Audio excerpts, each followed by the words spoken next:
Good morning. कालच्या तासिकेत आपली एकूण किती उदाहरणं झाली तरी नमुना प्रश्नपत्रिका 6 मधील?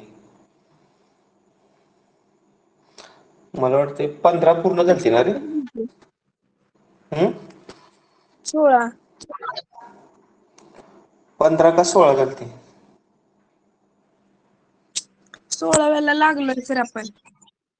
हा, ओके ओके, 16 लागलो. काल थोडं बाहेर गावी गेल्यामुळे एक्स्ट्रा तास मला घेता आला नाही. बरं बघा, प्रश्न क्रमांक 16. एका त्रिकोणाच्या बाजू 25 मीटर, 60 मीटर व 65 मीटर आहेत. तर 60 मीटर लांबी असलेल्या बाजूच्या समोरील शिरोबिंदूतून टाकलेल्या शिरोलंबाची लांबी किती? अशा प्रकारचा हा प्रश्न आहे. आता एक त्रिकोण मी काढतो. या त्रिकोणाला समजा आपण एबीसी असं नाव दिलं. आता याची ही बाजू आपण 25 मीटर घेऊया, ही बाजू 60 मीटर घेऊया आणि तिसरी बाजू 65 मीटर घेऊया. आता 60 मीटर लांबी असलेल्या बाजू, समजा 60 मीटर बाजू असणारी ही लांबी आहे किंवा ही बाजू आहे, याच्या समोरील शिरोबिंदूतून लंब टाकायचे. म्हणजे इथनं ह्या बाजूवर असा लंब टाकला. समजा इथं एडी असं नाव दिलं शिरोलंबाला. मग एडी शिरोलंबाची आपल्याला काय काढायचे? लांबी काढायची आहे. कसं काढता येईल, कोण सांगेल रे? Sir Pythagoras theorem. Pythagoras theorem वापरून काय काढायचं? सर आपल्याला 60 लांबी दिली ना, मग ते वर हम्म शिरोलंब टाकल्यामुळं 2 भाग झाले समान. समद्विभुज त्रिकोण किंवा समभुज त्रिकोणामध्ये 2 समान भाग होतात. इथं एबीसी त्रिकोण हा विषमभुज आहे, त्यामुळे इथं बीसीचे 2 समान भाग होतच नाहीत. मग त्यांनी त्रिकोणाचा प्रकार असा वेगळा द्यायला पाहिजे होता.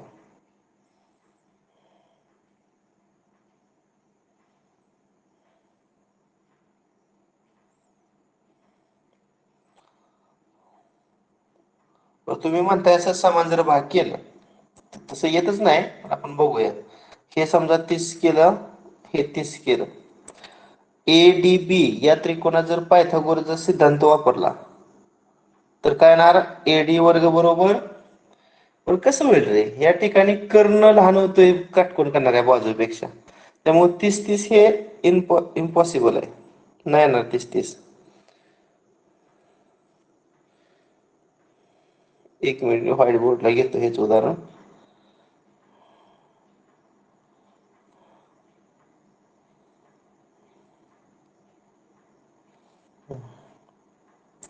पुन्हा एकदा मगाची आकृती काढतो. ए बी सी आणि शिरोलंब एडी. आता याच्यामध्ये दिलेल्या किमती, ए बी 25 घेतो, बी सी किती? 60 आणि ए सी बाजू किती? 65. 65. मग आपण असं करूया बरं का, बीडी ची किंमत आपण जर एक्स मानली तर मला सांगा डीसी किती रे? बीसी वजा बीडी करा ना, म्हणजे 60 वजा एक्स, बरोबर? हो सर. हा, आता आपण त्रिकोण एडीबी मध्ये जर पायथागोरसचा सिद्धांत वापरला तर काय येणार? ए बी वर्ग बरोबर एडी वर्ग अधिक AB बीडी वर्ग. वर्ग. डाव्या बाजूच्या काटकोन त्रिकोणात आपण पायथागोरसचा सिद्धांत वापरतोय. ए बी वर्ग बरोबर एडी वर्ग अधिक बीडी वर्ग. एबी ची किंमत 25 टाकली म्हणजे 25 चा वर्ग, पुन्हा एडी वर्ग मी तसंच ठेवतो आणि बीडी ची किंमत आपण एक्स मानली, मग इथे एक्स चा वर्ग करतो.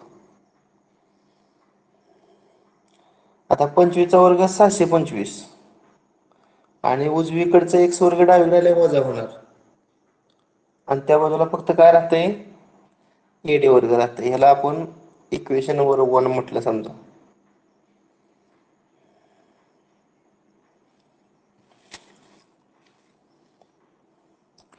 आता आपण दुसऱ्या उजव्या बाजूच्या काटकोन त्रिकोणात जर पायथागोरसचा सिद्धांत वापरला तर काय सांगा.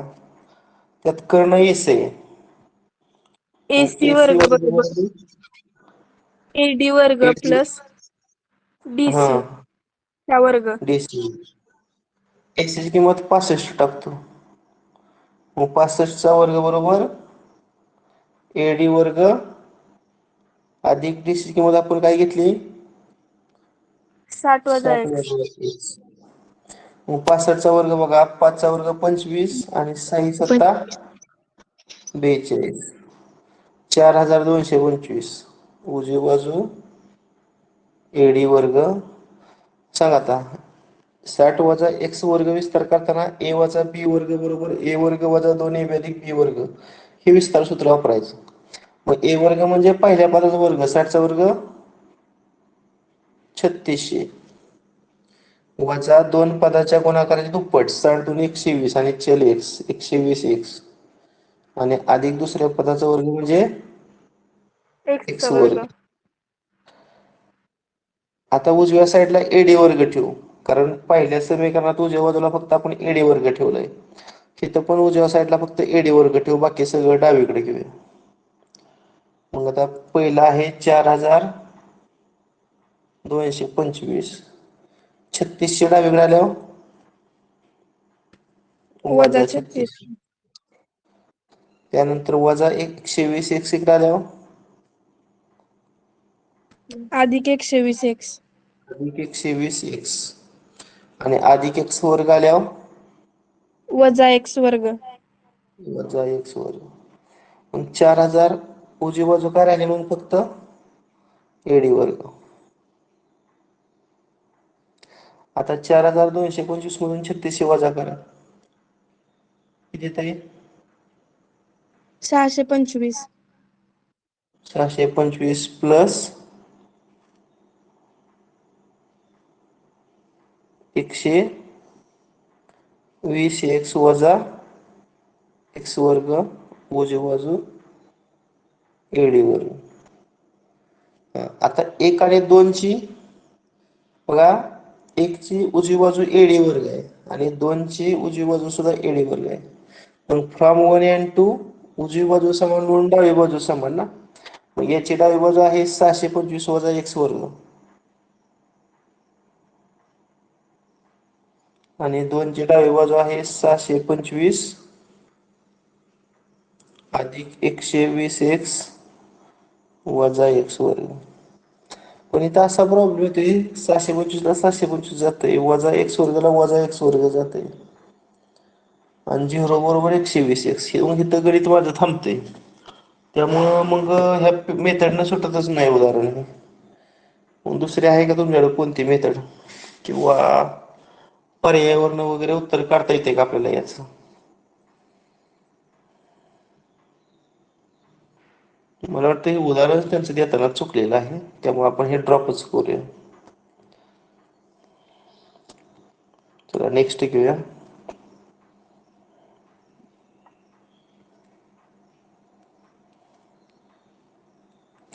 एका मुद्दलाचे दर साल दर शेकडा 10 दराने चक्रवाढ व्याजानं व्याज 331 होते तर ती राशी कोणती.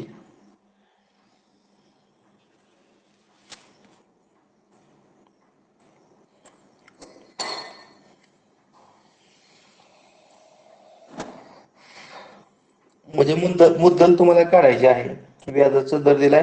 आता ह्या गणितात सुद्धा मुदत दिली नाही दिसते का रे किती वर्षाचे वगैरे असं काय. नाही सर. त्यामुळे ह्या गणितात सुद्धा अपुरीच माहिती आहे हे पण ड्रॉप करूया.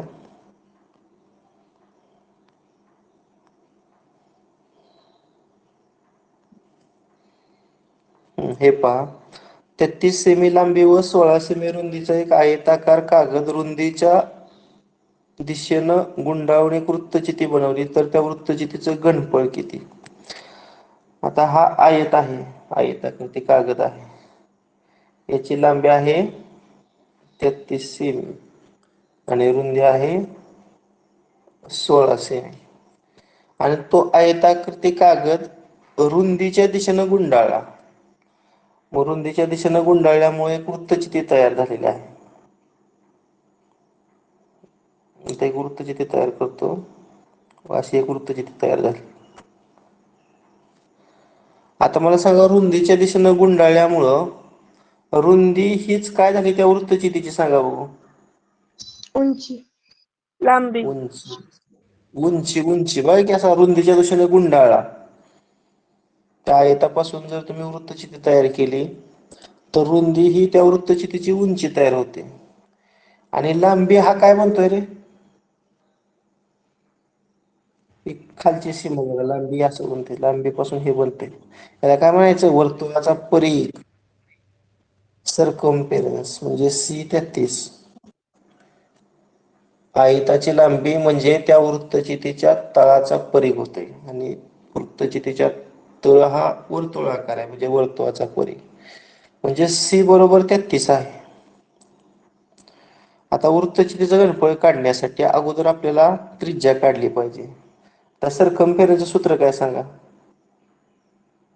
परिघ पाय आर, 2 दोन पाय डी. पाय आर. मग परिघाची किंमत 33 दिलेली आहे. मग उजवी बाजू 2, पायची किंमत 22/7 आणि गुणिले आर. आता इकडं भागिले 7 इकडे आल्यावर गुणिले होणार आणि अंशातलं 2 गुणिले 22 इकडे छेदात येणार आणि त्या बाजूला आर राहणार. 11 दुनी 22, 11 त्रिक 33. मग 3 7 21, 21 भागिले 2 येते की नाही. त्रिज्या किती ती? 21 सर भागिले 21/4 ना, हा 21/4. हा बरोबर आहे. खालचा बे दोन्ही 4 गुणाकार. 21/4 आर. म्हणजे थोडक्यात किती? 4 पंचे 20, 1 करा 0 10, 4 दुने 8, 2 0 20, 4 पंचे 20, म्हणजे 5.25, म्हणजे 5.25 येते. काय येते? 5.25.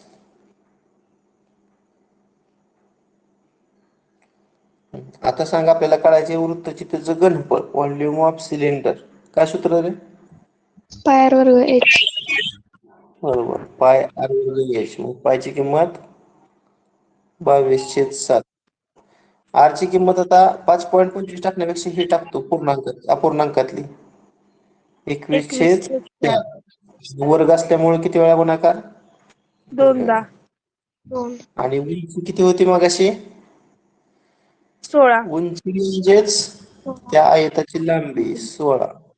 रुंदी सिम्प्लिफाय करू. 7 एके 7, 7 त्रिक 21, 4 एके 4, 4 चौक 16, पुन्हा 4 एके 4, 4 एके 4, म्हणजे वर बघा 22 त्रिक 66 आणि गुणिले 21. 21 26 अशा, चला 12, 21 126 आणि 12 136 आणि 2 138. 1386. आणि इकडे एक सेमी आहे, इथं काय येणार? 4 सेमी. 14 आहे का? हा पर्याय बघा, 1386. चौरस नाही बाळा, घन आहे, व्हॉल्यूम आहे. घन सेमी, व्हॉल्यूमचं एकक. सर घन आहे पण सेमी. पॉइंट नाहीच आहेत की, सर बरोबर ना? तिसऱ्या पर्यायात. हा तिसरा पर्याय आहे, पण इथं पॉईंट नसायला पाहिजे. 1386 पाहिजे तिथं पर्याय. ओके.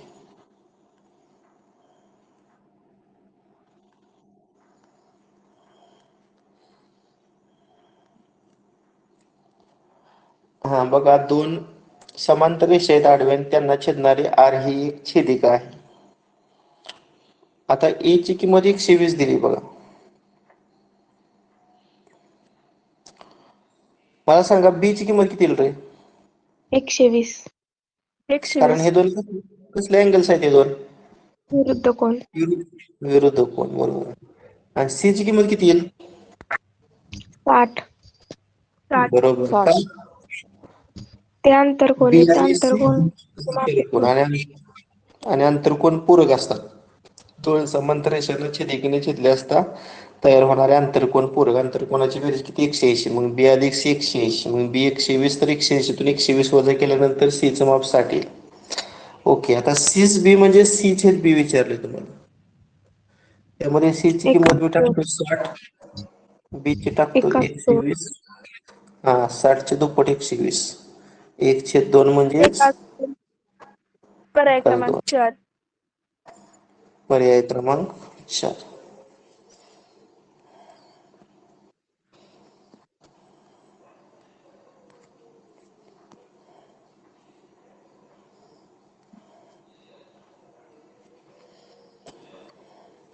पी केंद्र असलेल्या वर्तुळात BX व्यास असून जीवा XY समांतर जीवा AB. आता हे मी असं जॉईन करतो. आता दोन जीवा परस्परांना समांतर आहेत. मग दोन समांतर रेषांना छेदिकेने छेदले असतात तयार होणारे व्युत्क्रम कोण एकरूप असतात? मग हा कोण एकरूप येणार का नाही व्युत्क्रम कोणाची जोडी? पुन्हा हे तर काय आहे? एकाच वर्तुळाच्या त्रिज्या आहेत. पुन्हा हा कोण काय? व्हर्टिकली ऑपोजिट अँगल्स आहेत. म्हणजे एकंदरीत SAS टेस्ट किंवा आपण मराठीत काय म्हणतो बाको कसोटी किंवा कोबाको म्हणूया. ASA आहे की नाही? कोबाको कसोटीनुसार कोणतं दोन त्रिकोण एकरूप येणार सांगा? कोबाको कसोटीनुसार त्रिकोण XYP AB. XPY म्हणतो. आता संगतीनुसार दुसरा त्रिकोण सांगा. BPA.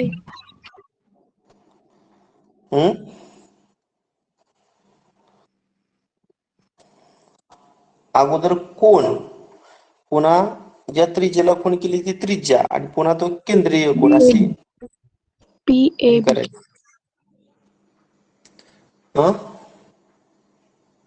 PAB. PAB कसं येणार आहे? APB. तुमच्या लक्षात येत नाही. दाखवतो मी. XP पासून सुरुवात केली. सर मग हेच न BPA. करायचं. हा, BPA. BPA बरोबर आहे. BP येणार.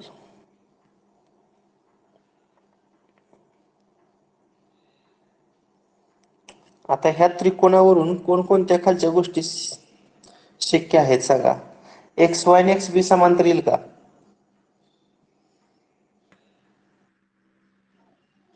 XY आणि AB सारखं नाही. येईल का? नाही सर. हे येणार नाही. आता XY म्हणजे पहिला आणि तिसरा घटक आणि यातला पहिला आणि तिसरा BA म्हणजे AB. म्हणजे XY बरोबर BA म्हणजे AB हे शक्य आहे. आता XYA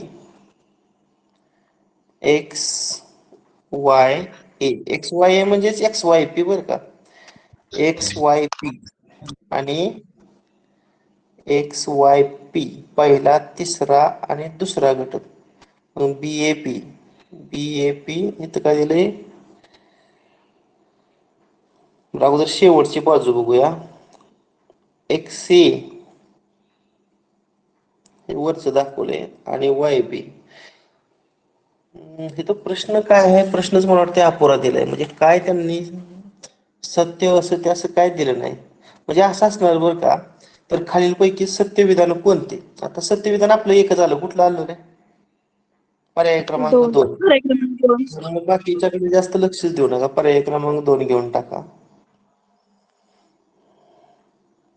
ओके. आता प्रश्नपत्रिका क्रमांक 7 सुरू करूया.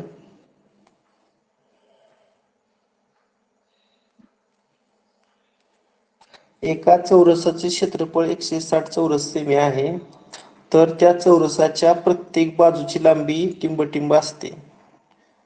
आता चौरसाचे क्षेत्रफळ सूत्र काय रे? बाजू वर्ग. बाजू आपण x मानली तर सूत्र काय होणार? बाजूचा x वर्ग. म्हणून चौरसाचं क्षेत्रफळ आहे बाजूला 160 टाकलं आणि बाजू वर्ग म्हणजे x वर्ग. Taking square root of both sides, दोन्ही बाजूचे वर्गमूळ काढले. 160चं वर्गमूळ. आता मग त्या चौरसाच्या बाजूची लांबी किती आली? वर्गमुळात 160. आणि वर्गमुळात 160 परिमेय आहे का अपरिमेय सांगा संख्या? अपरिमेय. अपरिमेय. कसं शोधलं तुम्ही हे अपरिमेय? ज्याचं वर्गमूळ निघत नाही ते अपरिमेय असतं. बरोबर आहे. ज्याचं वर्गमूळ निघत नाही ते अपरिमेय. किंवा पूर्ण वर्ग असलेल्या संख्येची वर्गमूळ परिमेय असतात आणि पूर्ण वर्ग नसलेल्या संख्येची वर्गमूळ अपरिमेय असतात. 160 पूर्ण वर्ग संख्या नाही, त्यामुळे त्याचं वर्गमूळ अपरिमेय संख्या असे येणार. आता प्रश्न दुसरा, पुढीलपैकी कोणते विधान असत्य म्हणजे चुकीचं आहे? दोन समांतर रेषांना छेदिकेने छेदल्यास स्थावित क्रम कोण एकरूप असतात हे विधान सत्य आहे. संगत कोण एकरूप असतात हे विधान सत्य आहे. त्यानंतर आंतरकोन पूरक असतात हे विधान सत्य आहे. व्युत्क्रम कोण एकरूप असतात, पूरक नसतात, त्यामुळे तिसरं विधान काय आहे? असत्य. म्हणजे याचं उत्तर पर्याय क्रमांक 3. 3.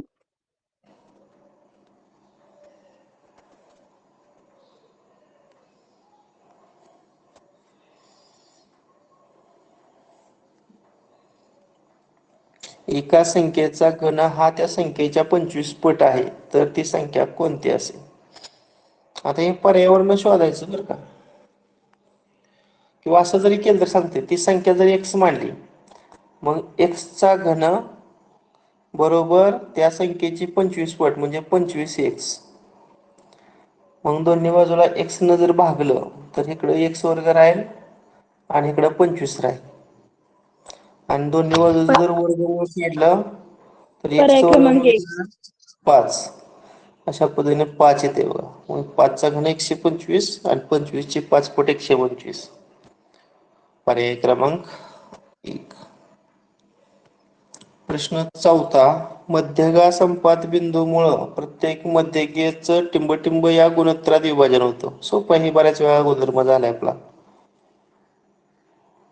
2:1. हा म्हणजे ही मध्यगा आहे, ही मध्यगा आहे, ही मध्यगा आहे. समजा या मध्यगेला हे त्रिकोणाला ABC नाव दिलं, मध्यबिंदूंना DEF असं नाव दिलं. हा भाग सारखा, पुन्हा हा भाग सारखा, पुन्हा हा भाग आणि हा भाग सारखा, आणि त्यांचा गुरुत्व मध्य G. मग AG आणि GD हे जर गुणोत्तर घेतलं तर ते नेहमी 2:1 असतं. मध्यगा संपात किंवा गुरुत्व मध्य हा प्रत्येक मध्यगेचं 2:1 या प्रमाणात विभाजन होतं. म्हणजे पर्याय क्रमांक 3. पर्याय क्रमांक 3.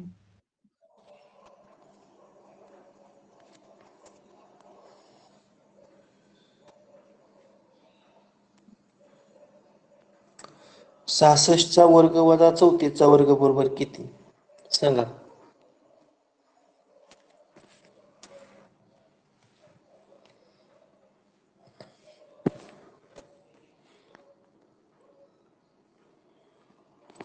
आता हे विस्तार सूत्र वापरायचं. a वर्ग वजा b वर्गाचं विस्तार सूत्र काय रे? पहिल्या कंसात a अधिक b आणि दुसऱ्या कंसात a वजा b. दोन पदाच्या वर्गाची वजाबाकी असल्यावर दोन पदाची बेरीज पहिल्या कंसातून, त्या दोन पदाची वजाबाकी दुसऱ्या कंसात. मग 66चा वर्ग वजा 34चा वर्ग फोड सांगा कशी होणार? बेरीज एकदा आणि वजाबाकी एकदा. म्हणजे पहिली बेरीज घेतो 66 अधिक 34 आणि दुसऱ्या कंसामध्ये 66 66 वजा अधिक 34. 34. मग 66 आणि 34ची बेरीज किती येणार? पहिल्या कंसात येईल 100 आणि 66 आणि 34ची वजाबाकी किती येणार? 32. या दोघांचा गुणाकार 32. म्हणजेच पर्याय क्रमांक 4.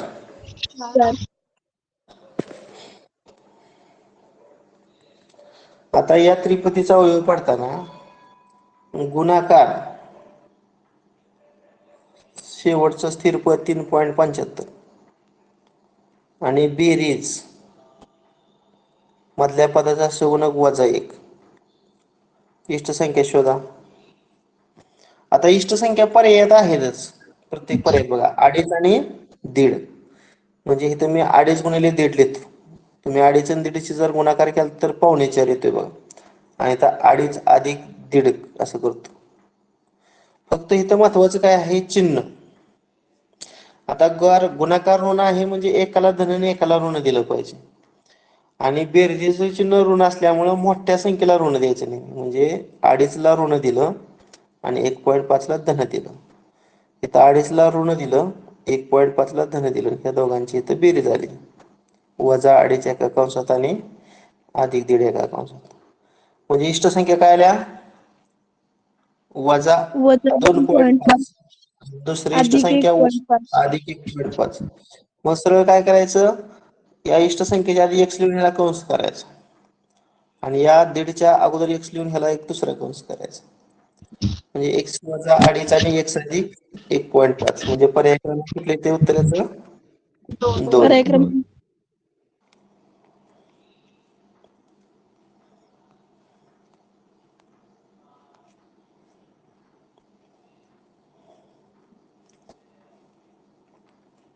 एका रस्त्याचे काम 8 मजूर 15 दिवसात पूर्ण करतात, तर तेच काम पूर्ण करण्यास 12 मजुरांना किती दिवस लागतील? आता मजुरांची संख्या वाढवली की कामाचे दिवस काय होणार आहे? कमी. कमी. म्हणजे हे समचलनाचं उदाहरण आहे का व्यस्त चलनाचं? डायरेक्ट व्हेरिएशन आहे का इनव्हर्स व्हेरिएशन आहे? चलन. हा व्यस्त चलन. हा व्यस्त चलन. म्हणजे त्या दोघाचा गुणाकार घेतो त्या दोघाचा गुणाकार त्याच्या बरोबर येतो. म्हणजे 8 गुणिले 15 आणि मजुरांची संख्या दिली 12 12.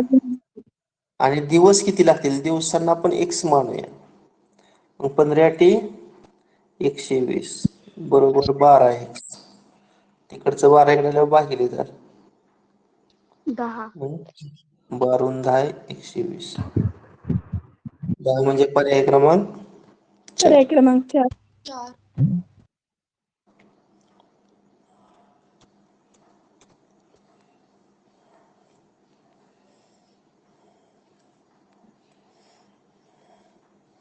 एका समभुज चौकोनाच्या बाजूची लांबी 10 सेमी असून एका कर्णाची लांबी 16 सेमी आहे, तर दुसऱ्या कर्णाची लांबी बघा. असा समभुज चौकोनावर मी काढतो. हा एक कर्ण, हा दुसरा कर्ण. समजा आपण ABCD असे त्या समभुज चौकोनाला नाव दिलं.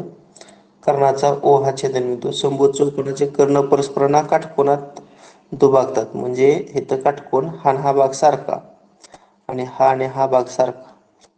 या समभुज चौकोनाचे कर्ण परस्परांचे लंब दुभाजक असतात. हा गुणधर्म आपल्याला माहित आहे. आता एक बाजू 10 आहे म्हणजे सगळ्याच बाजू किती आल्या? 10 आल्या. आणि कर्ण 16 आहे.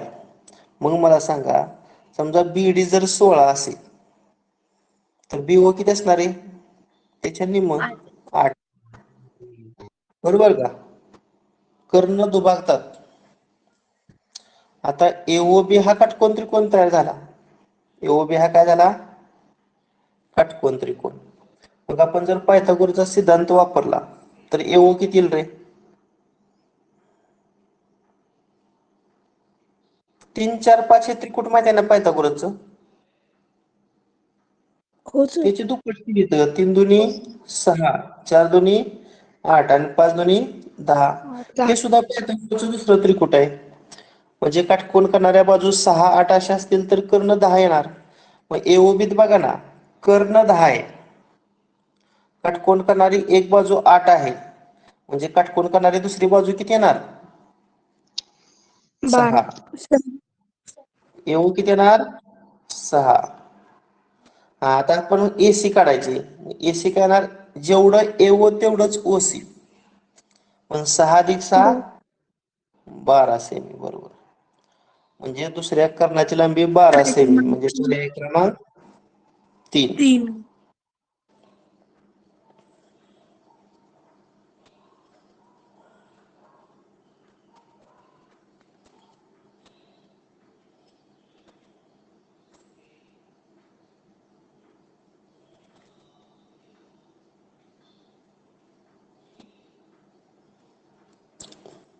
9 उदाहरण मागं ठेवू.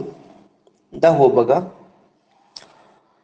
x चा चौथा घातांक वजा y चा चौथा घातांक या द्विपदीला जर x अधिक y न भागलं तर भागाकार काय येईल असं. अगोदर आपण x चा चौथा वजा y चा चौथा याचं फॅक्टर्स काढूया. सांगा. आता हे काय लिहिणार, x च्या वर्गाचा वर्ग आणि y चा चौथा पण तशीच करूया, y च्या वर्गाचा वर्ग.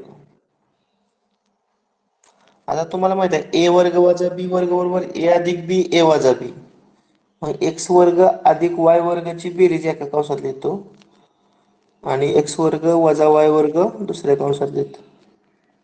आता पहिला कंस हा असा, त्याची फोड होणार नाही.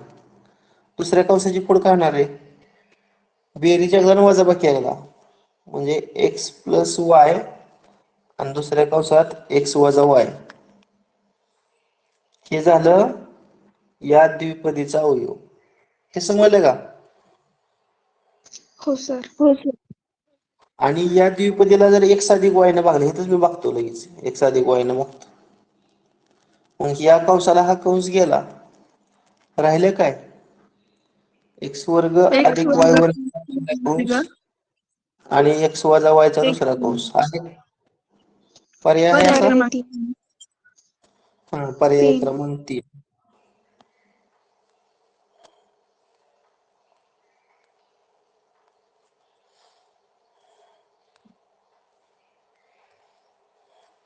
शतमान स्तंभालेख हे टिंबटिंबचे एक विशेष रूप आहे. सांगा. जोडस्तंभालेख.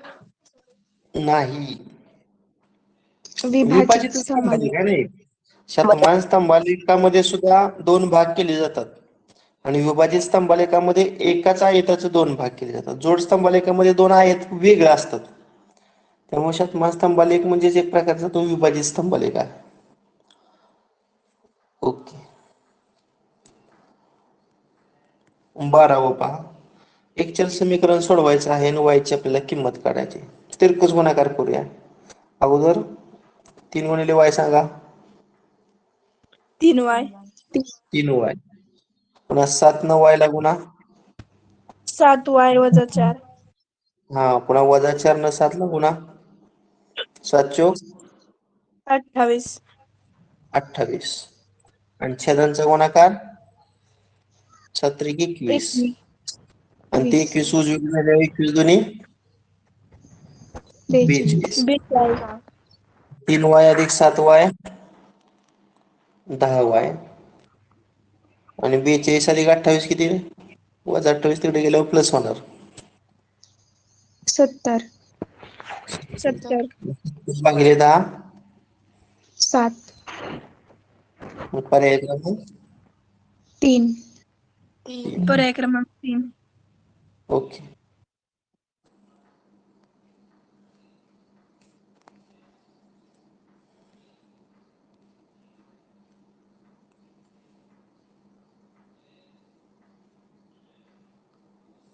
ओके. कितवा प्रश्न झाला आपला आता?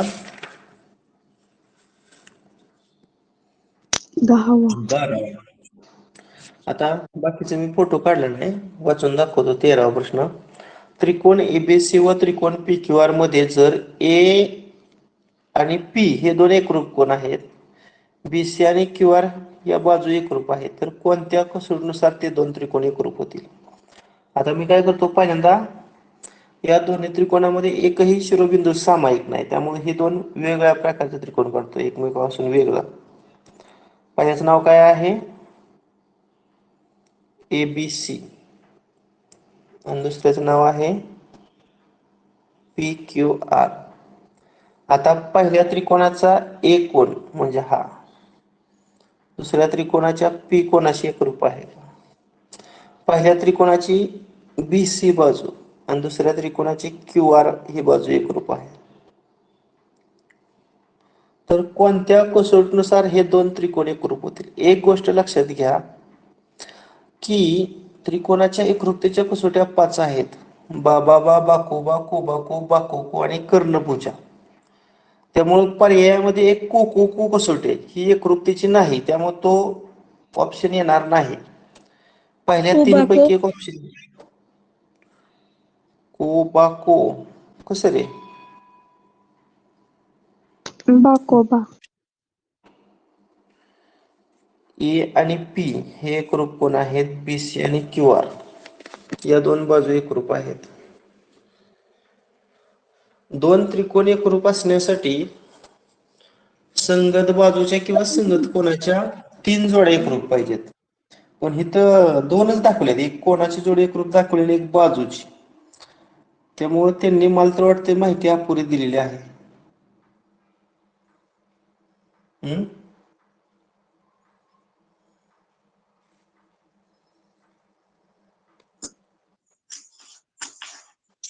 का तुम्हाला बरोबर वाटते उदाहरण?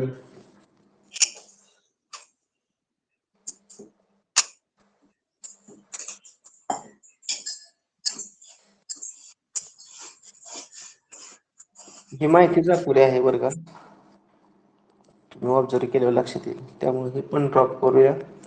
आता प्रश्न क्रमांक 14 पहा. 7,500 रुपयाचे 8% दराने एका वर्षाचे सरळ व्याज व त्याच रकमेचे त्याच दराने वार्षिक आकारण्याने एका वर्षाचे चक्रवाढ व्याज यातील फरक किती असेल? आता अगोदर आपण काय करूया, सरळ व्याज काढूया. काय सरळ व्याज सूत्र रे? पी गुणिले आर गुणिले एन भागिले N/100. पी ची किंमत किती? मुद्दल 7,500. आर म्हणजे व्याजाचा दर किती आहे? 8. 8%. आणि मुदत किती? 1 वर्षाचं काढायचं आपल्याला, भागिले 100. मग 2 शून्याला 2 शून्य गेलं, 75 गुणिले 8 करा. 600. हा 600. 600. 600. आणि हेच चक्रवाढ व्याज जर काढलं तर ए बरोबर पी कंसात काय सूत्र आहे?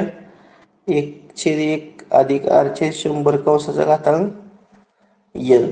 मग पी ची किंमत टाकली 7,500. 1/1 अधिक आर ची किंमत टाकली 8 भागिले 100 कंसाचा घातांक एन म्हणजे 1. आता हे 7,500 तसंच ठेवतो.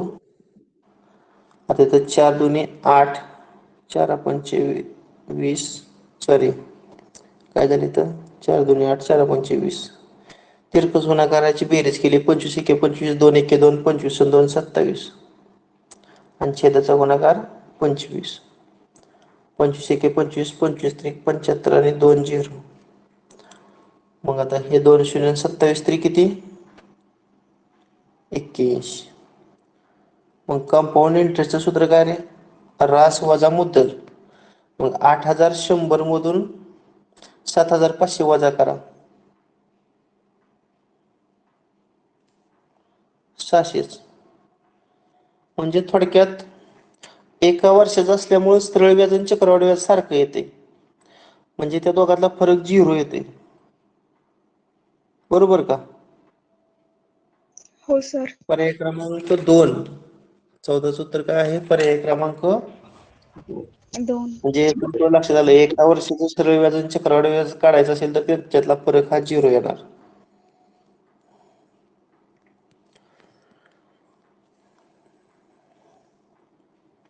ओके. आता प्रश्न क्रमांक 15 पहा. एका समभुज चौकोनाचं क्षेत्रफळ 120 चौरस सेमी आहे, त्याचा एक कर्ण 24 सेमी, तर त्या समभुज चौकोनाची परिमिती. मगाच्या सारखाच प्रश्न आहे हा सुद्धा पहा. समजा आपला ABCD हा काय आहे? समभुज चौकोन आहे. एक कर्ण समजा हा एक कर्ण आहे, हा एक कर्ण आहे. कर्णाचा छेदबिंदू समजा आपण O म्हणूया. मग समभुज चौकोनाचं क्षेत्रफळ 120 आहे. एक कर्ण समजा 24 आहे. मग छोटा कर्ण परस्पराचे लंबदुभाजक, त्यामुळे हा भाग सारखा, हा भाग सारखा. समजा मोठा कर्ण जर 24 असेल तर त्याचा 2 समान भाग होणार ना. 24 ने मग हे 12 होणार आणि हे 12 होणार. BO 12 आणि OD 12. आता मला सांगा समभुज चौकोनाचे क्षेत्रफळ सूत्र काय रे? 1/2 कर्णांच्या लांबीचा गुणाकार. कर्णाच्या लांबीचा गुणाकार. बरोबर, 1/2 गुणिले कर्णाच्या लांबीचा गुणाकार. मग तुम्हाला समभुज चौकोनाचे क्षेत्रफळ 120 दिलेलं आहे. पुन्हा उजव्या बाजूत 1/2. समजा AC ची किंमत काढायची आणि दुसरा कर्ण BD हा दिलाय 24. आता इथं बे 2 4 आणि तिकडचं 12 इकडे आल्यावर भागिले जा. इकडे AC मग 12 10 120. AC ची किंमत किती आली?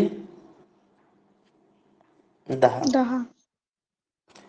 मग AC ची 10 असेल तर AO किती येणार आहे? AO कर्णाचा निम्मा भाग 5. 5. बरोबर 5 येणार. मग आता मला सांगा जर तुम्ही AOB या काटकोन त्रिकोणात जर पायथागोरसचा सिद्धांत वापरला तर आपण AB काढू शकतो. काय होणार? पायथागोरस सिद्धांतानुसार AB वर्ग बरोबर AO वर्ग अधिक 5, OB 12, वर्ग. 13. मग 5 12 13 त्रिकूट माहित असल्यावर पटकन येईल. मग मी डायरेक्ट न लिहिता सोडवतो. काही जणांना 5चा वर्ग अधिक 12चा वर्ग. 5चा वर्ग 25, 12चा वर्ग 144. ह्या दोघांची बेरीज 169. दोन्ही बाजूची वर्गमूळ काढली तर 169 वर्गमूळ 13. 13. म्हणजे ही झाली त्या समभुज चौकोनाची बाजू. आणि विचारलंय काय आपल्याला? परिमिती. 52. परिमितीच्या प्रकारे 4 गुणिले बाजू. मग 4 गुणिले 13 किती? 13 चोक 52. आहे का ऑप्शन बघा? तर पर्याय क्रमांक 4. बरोबर, पर्याय क्रमांक 4 बरोबर आहे.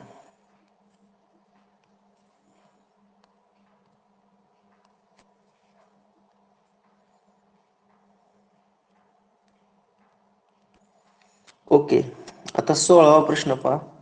4/3 ही परिमेय संख्या दशांश रूपात कशी लिहिता येईल सांगा? 4/3. आता हे सरळ सिम्प्लिफाय करा. 4/3. 3 एके 3. 0 घेतलं 3 त्रिक 9. 1 वर्ण घेतलं 0. 3 त्रिक 9. 1 वर्ण घेतलं 0. असे कायम 1.3. एक 3 3 3 3 येत राहणार. म्हणजे 4 ला जर 3 न भागलं तर त्याचं दशांश अपूर्णांकात काय येते उत्तर? 1.3 आवर्ती. 1.3. मग 3च्या डोक्यावर आवर्ती चिन्ह द्यायचं. टिंब. म्हणजे असं टिंब किंवा आडवी रेष. आता मला वाटतं त्यांनी टिंब दिलेला आहे पण थोडा पोकळ दिलेला आहे. तेच उत्तर आहे 16ला पर्याय क्रमांक 3. आता 17 बघा. या टाईपची आपली बरीच गणितं चालती. x अधिक 1/x याची किंमत आहे 10/3 आणि x वर्ग अधिक 1/x वर्ग विचारले म्हणजे दोन्ही बाजूचा वर्ग जर केलं तर पहिल्या पदाचा वर्ग x वर्ग 2 गुणिले पहिले पद गुणिले दुसरे पद आणि अधिक दुसऱ्या पदाचा वर्ग 1/x वर्ग आणि उजव्या बाजूचा वर्ग 10चा वर्ग 100. 3चा वर्ग 9. मग ह्या x ला ax गेलं. डाव्या साईडला राहिलं x वर्ग आणि शेवटचं पद या जोडेल लिहितो 1/x वर्ग. उजवी बाजू 100/9. फक्त इकडचं जे अधिक 2 आहे तिकडे गेल्या वजा होणार. -2 म्हणजे -2/1. तिरकस गुणाकार करू 100. 9 दुनी 18 आणि छेदाचा गुणाकार 9 एके 9. 100 मधून 18 वजा करा 72. 82. हम्म 82 ना सर. हा ओके ओके. इथं 82 पाहिजे. 82/9 आहे का पर्याय? पर्याय क्रमांक 2. बरोबर. पर्याय क्रमांक 2. आता प्रश्न 18 पहा. वृत्ताची तिच्या तळाची त्रिज्या दुप्पट केली तर तिचे घनफळ टिंबटिंब होईल. घनफळाचं सूत्र काय रे? वृत्ताची त्रिज्या घनफळाचं पायर वर्ग पाय एच. आर वर्ग एच. एच. हा. आता त्यांनी काय सांगितले, वर्ग करायचे, त्रिज्या दुप्पट केली. समजा सुरुवातीची त्रिज्या किती आहे? समजा 2 आहे. म्हणजे आर बरोबर 2 घेतलं तरी तर 2चा वर्ग होणार ना, म्हणजे किती होणार? 2चा वर्ग 4 होणार. म्हणजे त्रिज्या जर आर असेल अगोदरची तर नवीन त्रिज्या किती झाली? 2 चौपट 4. होणार ना. मग तिचे घनफळ 4 पट होणार. 4 पट म्हणजे पर्याय क्रमांक 1 होणार.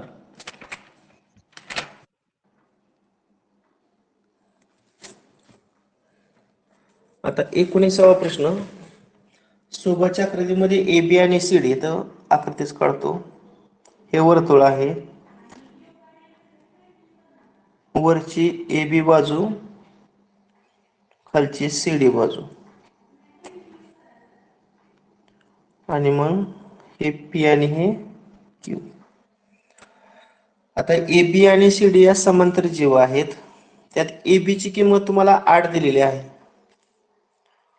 आणि सी डी ची किंमत 6 दिलेली आहे. आणि पी हा ए बी चा मध्यबिंदू आहे. पी हा ए बी चा मध्यबिंदू आहे, म्हणजे हा भाग सारखा मध्यबिंदू असल्यामुळं ए बी जर 8 असेल तर ए पी किती आणि पी बी किती रे? 8 चे निम 4. 4. सी डी जर 6 असेल तर सी क्यू किती आणि क्यू डी किती? सांगा. 6 चे निम 3. 3.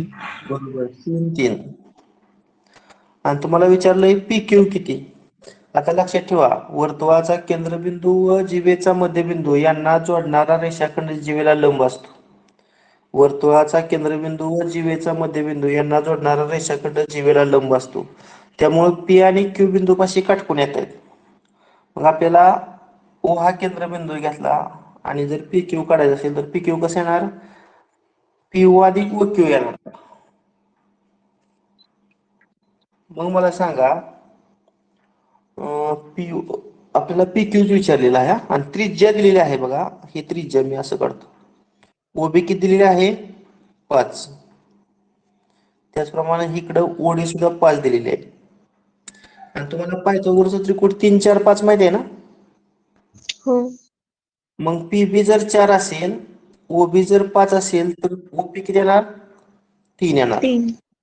खालच्या काटकोन त्रिकोणामध्ये ओडी 5 असेल, क्यूडी जर 3 असेल तर ओ क्यू किती येणार? 4. 4. मग 3 अधिक 4 किती येणार? उत्तर 7. 7. म्हणजे 19 ला पर्याय क्रमांक किती येणार? 4. पर्याय क्रमांक 4. आणि शेवटचा प्रश्न, 0 या एकपदीची कोटी किती असते? सांगा. 1. 1. नाही, 0 या एकपदीची कोटी ठरवता येत नाही. Does not determined. एक तुम्ही कसं काय सांगितलं? आता समजा एखादी स्थिर संख्या आहे 5 आणि 5 ची कोटी किती येणार आहे? स्थिर 1. बहुपदीची कोटी. आता नाही, 5 च्या पुढे काहीच नाही, म्हणजे 5 च्या पुढे आपण x चा घातांक 0 घेऊ शकतो, कारण x चा घातांक 0 ची किंमत 1, 5 1 5. याची कोटी 0 असते. स्थिर बहुपदीची कोटी 0. आणि नुसतं असं असतं का नाही, समजा 5x असतं तर इथे x चा घातांक दिला नाही म्हणजे 1, म्हणजे याची कोटी 1. बघा, 0 या बहुपदीची कोटी ठरवता येत नाही. स्थिर बहुपदीची कोटी 0 असते आणि मग चलाचा मोठ्यात मोठा घातांक म्हणजे त्या बहुपदीची कोटी असते. इथं घातांक 1 आहे म्हणून 5x या एकपदीची कोटी 1 आहे. अशा पद्धतीने तुम्ही त्या बहुपदीची कोटी काढू शकता. बस करूया. आज आपण मागच्या नमुना सराव प्रश्नपत्रिकेतील राहिलेली 4-5 उदाहरणं पाहिली आणि ही प्रश्नपत्रिका पूर्ण सोडवली. ओके, उद्या सकाळी 5:30 ला 8वी प्रश्नपत्रिका सोडवूया. Bye sir. बाय.